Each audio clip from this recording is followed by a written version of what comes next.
You cannot succeed if you're not focused. If you can compete, you have to compete with the whole world. The tools today that we have will help you fast track this idea into a business. If companies in Lebanon are not using AI, they're dead. Lebanese entrepreneur, CEO of Veritech and Shark on Shark Tank Lebanon. Joining me today is the incredible Maroun Chammas. Today, we'll be talking entrepreneurship and revealing some secrets to success. This is Enmaeya Studio, bringing you exclusive conversations on the topics that truly matter. Mr. Chammas, thank you for being here. Thank you, Lilio. So I want to start by letting our audience get to know you a little better. I heard in an interview that you entered the world of entrepreneurship at just 12 years old. I don't know how true is that. I think you can tell me more about that. But why entrepreneurship? I think entrepreneurship is part of my DNA. And, people are born, they want to be pilots, they want to be doctors, they want to be engineers. And some people have the sense of is a basic issue that makes sense and common sense, and they can simplify things. So I think entrepreneur is people who aspire always to do better, but at the same time don't complicate things. They look at the thing and they look at the opportunity. I was able to develop and I was able to sense the opportunity and, if you want, the logic behind maybe a venture or behind a person and so on. It's something that I have since I'm a kid, and it helped me a lot throughout the years, even after doing my engineering and my MBA. So I was able to sharpen those skills, and that's the way it is, Yani. Yeah, and can I ask how you started in your early career? How did you first get into entrepreneurship? Like any kids at school, Yani, I was not into sports. I was mostly into business, the curiosity, technology. And when I say that I used to be, entrepreneur at the age of 12, because I started very early to understand the business world. And when I used to go home, and actually all the businesses used to close much earlier than today. Instead of 5, people used to leave business or school at 2:00. So in the afternoon, I used to sit with my father, and he used to dictate to me some business letters, some telex. At the time, ما كان في fax, or ما كان في, the only way to correspond quickly was a telex machine. But that was, at the time, the means of communication. And I learned the business word and the business terms and the business sentences and everything throughout mon apprentissage, my early days between the age of 12 and 16. So, and this is how I was formed. And so basically that's how I entered in the world of business. And this led me to used to sell watches and the calculator to the people of my class and to the professor at school. So this is how I got to know a bit and make my pocket money out of selling calculators and watches. Do you think living in that time where you were exposed to a lot of rapid changes, do you think that increased your personal interest in technology innovation, and was it challenging at that time? Definitely. Because if you like technology, the more you learn, the more you want to know more about a specific subject. Today, I mean, the information is so reachable and so easy to get.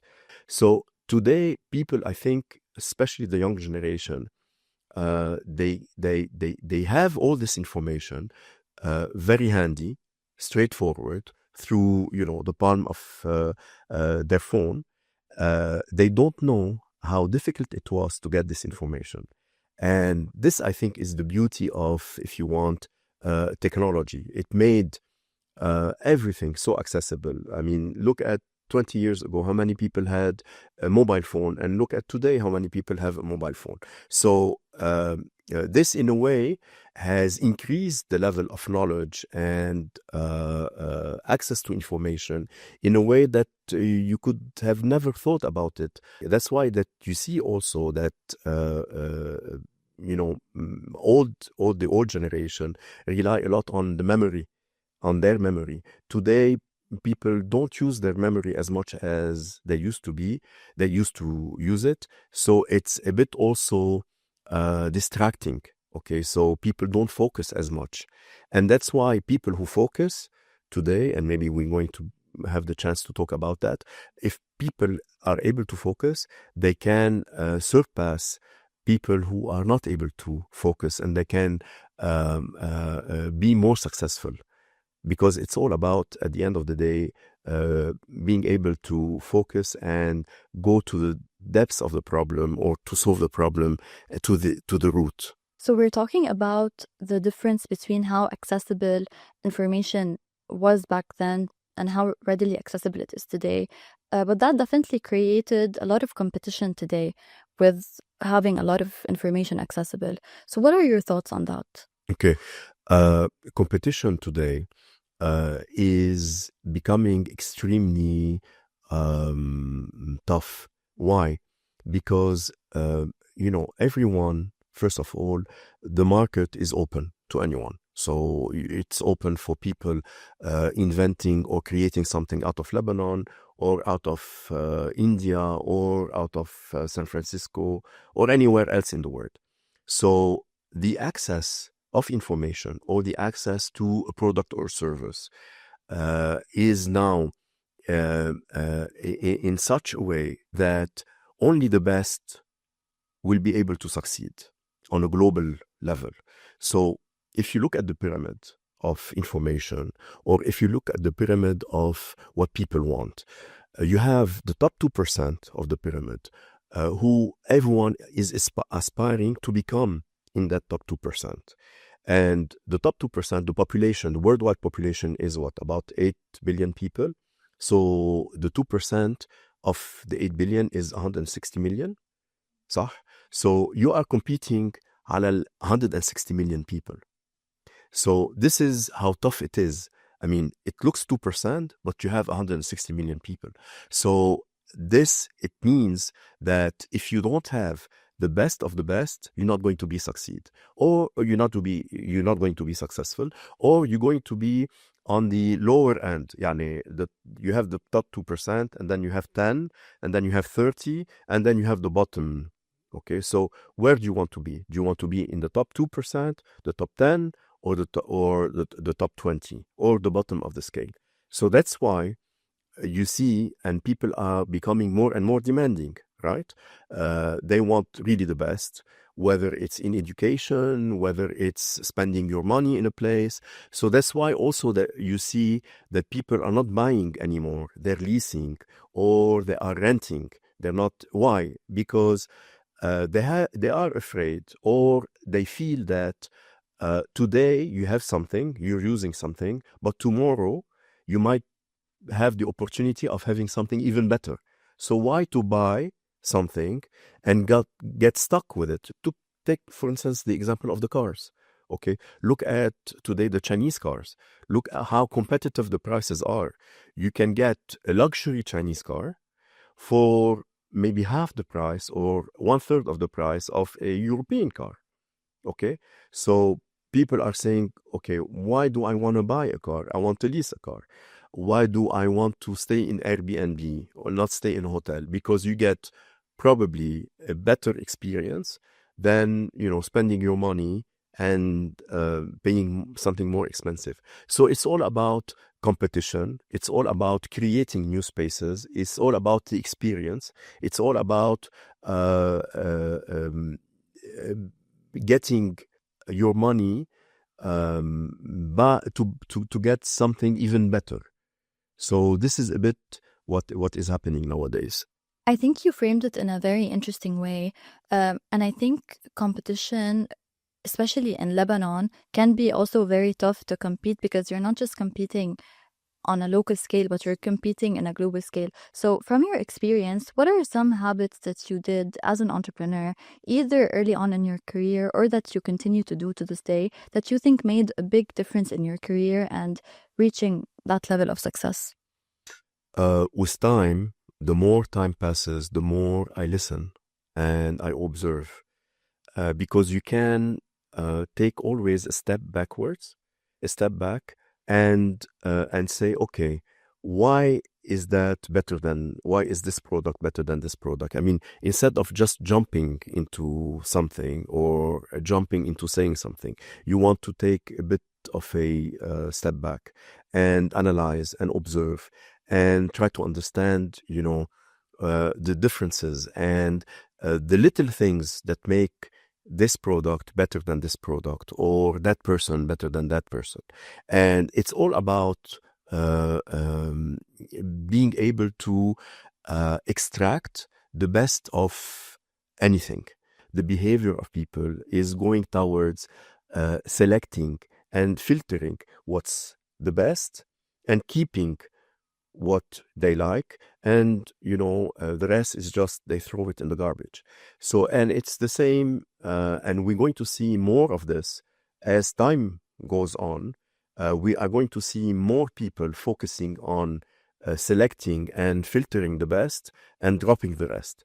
So to me, and just to jump into Lebanon, to me, Lebanon has a lot to offer, but we need to also start filtering. There are a lot of good things that we do, but a lot of bad things. And whether it's us or people from the outside, foreigners, tourists, business people, they are going to start filtering what's good in Lebanon to take, and they will drop the rest. I think if we really want to attract, whether it's tourism or investments or whatever, we need to focus and we need to decide what we are best at and not just try to do everything, because the policy of doing everything maybe was good a long time ago, but today it's different.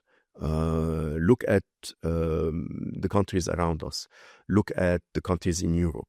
They are becoming very focused, okay? And we need to, as Lebanese, we need to be very focused on what we want as a country, how we want to attract foreign investments, and who we want to attract as visitors.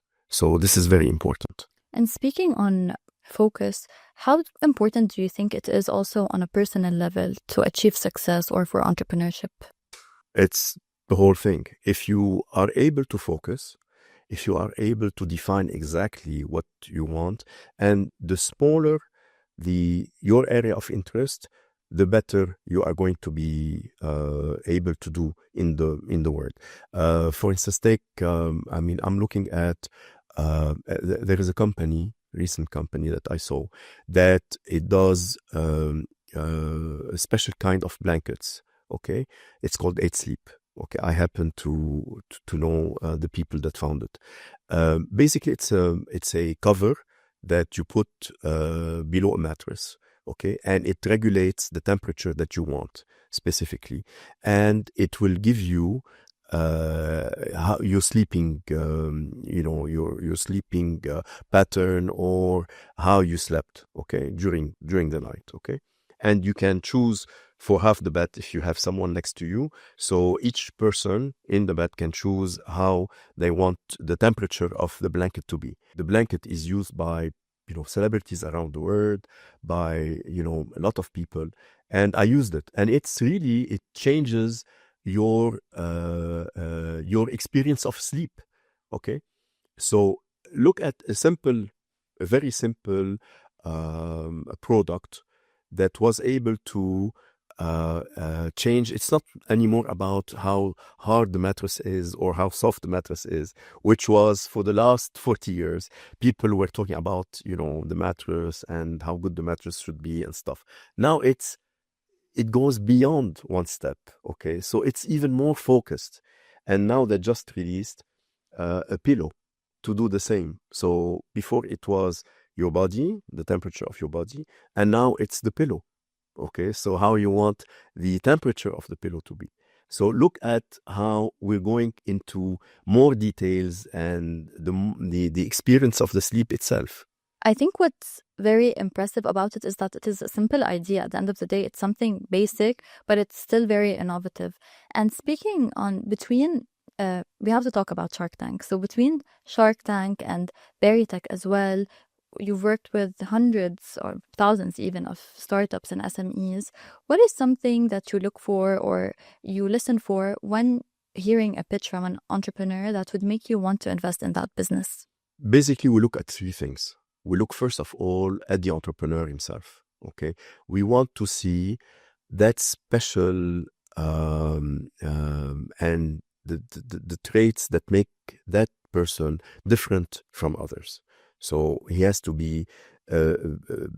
We need to get like a magnet. We need to get attracted by something specific in the profile of the entrepreneur. That's the first thing, and I will get into more details. The second thing is the product.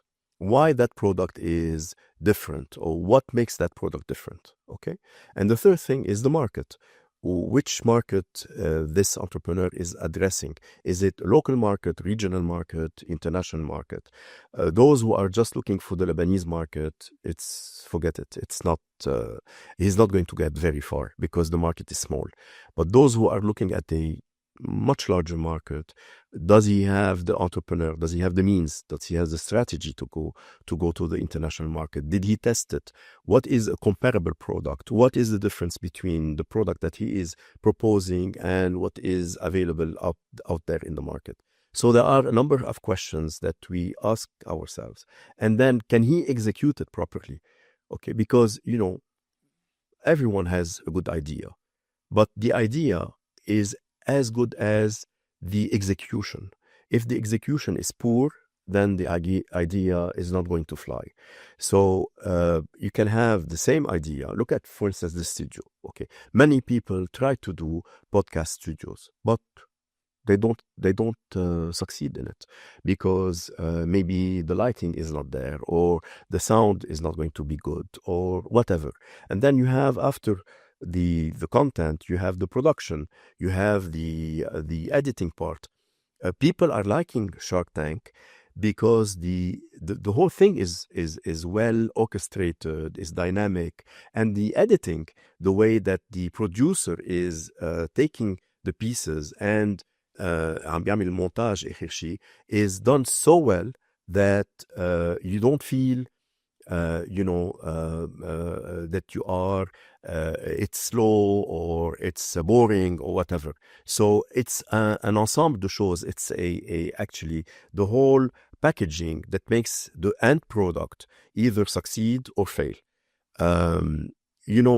Each entrepreneur in Shark Tank, it was taking on average 50 minutes. Okay, so the 50 minutes is cut into maybe 7 or 8 minutes when the show is aired on NBCI. So if those 8 minutes are not top, if they're not extremely well done, if the reaction that the cameraman is taking is not well engraved or in the final product, it's going to be a boring experience, right? So imagine that taking 50 minutes and into 7 or 8 minutes. So you have to have really an extraordinary product today for the consumer, because the consumer otherwise is going to flip to another channel, or he's going to stop viewing the show. I wanted to talk about Gen Z entrepreneurs in Lebanon. We're saying that they have a different attitude when it comes to risk and failure. Maybe this is kind of related to what we've passed as a country in the past couple of years. They tend to be more risk-taking, and they tend to have an entrepreneurial mindset a bit early on. So how has your experience been working with Gen Z entrepreneurs, and how do you think they can take advantage of that attitude in order to succeed? again, into every generation, you have the top people, the medium, and the people who are not really at it. So I think with time, as I said, also the new generation is, let's say, more curious. They want to have a faster pace. They experience things very differently. They are extremely I don't want to say influenced, but they view social media a lot. So they also hear comments of people, and they can themselves filter out what's good for them and what's not good for them. So they, let's say, they acquire a faster experience, or they are on a fast pace. Okay, so that fast pace is allowing them to, for those who understand that, and for those who know how to, use that properly, they are able to fast track their company and fast track their ideas, so that they can get to whatever they want in a faster way. Because at the end of the day, it's all about, speed and agility. Okay. Why agility? Because if you are trying something and it doesn't work, you don't want to keep on trying the same thing that is going to fail. Okay. So if you are agile enough to pivot and to change quickly, then you have more chances to succeed, while at the same time being focused. You cannot succeed if you're not focused. So doing a bit of that and a bit of that will not, make this work. But at the end, the fact that this generation today has the, if you want, the ability to check online so many things and get the trend and understand quickly or quicker things, make things happen faster. Let's take also an example. Let's take Google and ChatGPT. Okay. Google, you were getting the information, and most of the time, maybe it was not focused. Okay. Today, ChatGPT is much more focused, and we're turning from automation to autonomy. What's the difference? Automation is when you take something and it becomes automated. Autonomy is when you ask the automation part to do the things that you want to do. So I don't know if this is clear. For instance, ChatGPT, you ask, you want to go to Greece, okay? So you say, what are the best places to visit in Athens? And I have 2 days, okay? So they will list you the places. But then this is automation. Then autonomy is to say to tell ChatGPT, please reserve those places for me. So then you have gone one step further by doing something, or by asking the question, and by allowing ChatGPT to reserve for you the places. Okay, so that's where we're headed. So a lot of functions that today we are doing, which are we're getting the answers, but we are going one step further by executing what we want through automation. Yeah, I think that is similar to the talk of agentic AI or the use of agents. How do you think startups and SMEs in Lebanon can begin to kind of utilize that type of technology? Lilia, if companies in Lebanon are not using AI, they're dead. This is for sure. You're going to see more and more companies in your everyday lives, from restaurant reservation to hotel booking, to business processes, to the connection with the ERP system. You're going to see more and more companies using automation and autonomy and artificial intelligence in their day-to-day life, and even things that you have never thought of. This is essential because people are going to focus more on research. They're going to focus more on creating products, adding a lot of taste to whatever is being done, and to the creativity part. Although with artificial intelligence, you can interpret creativity into imagery today, into videos and so on, but you still need the human touch to make the difference between generic artificial intelligence and stuff that makes sense. Yeah. I think it's very important that businesses and startups in Lebanon, they take into account that AI is not here to replace. I think we've said that a lot, and it's almost a cliche at this point. But it's very important to know the importance of the humans as an agent as well. So I wanted to ask you a question. There's definitely a young person right now watching this episode who may have a great idea and a lot of potential, but they don't know what the right next first step is. So what would you tell that person? What do you think is a good first step? Ask ChatGPT. Of course they will. Even if we don't say it, the first thing to go, they will go to ChatGPT. And ChatGPT, you'll be surprised how, it can at least put you on the right track. Okay. But then again, it's not enough. You need to start working on your ideas. Otherwise, it